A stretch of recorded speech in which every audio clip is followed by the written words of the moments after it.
Hello சொல்லுங்க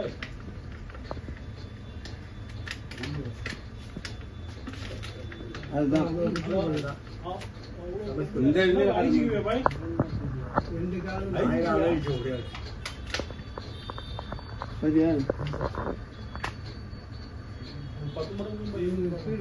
அவன் speed அவன் வந்தா அந்த சிவப்பு கலர் கார்ல டிரைவர் யார் வராங்க பாருங்க.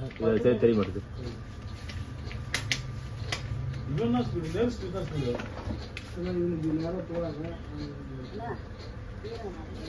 வந்து ஸ்பீடுக்கு அடிச்சு திரும்பிடுது அந்த கார்.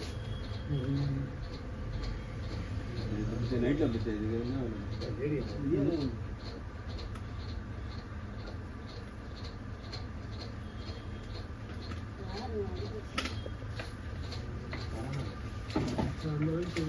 கூட்டமாயிடும் ஒன்றும் தெரியாது. ஆமா அதுக்கு பின்னால் குப்போண்டி வேலை வருது. குப்போண்டி கொடுத்தாவனும் போயிட்டு இருக்கு. கார் உள்ள போயிருக்கு. அந்த குப்போண்டி உள்ள போயிருக்கு. நின்றுடும்.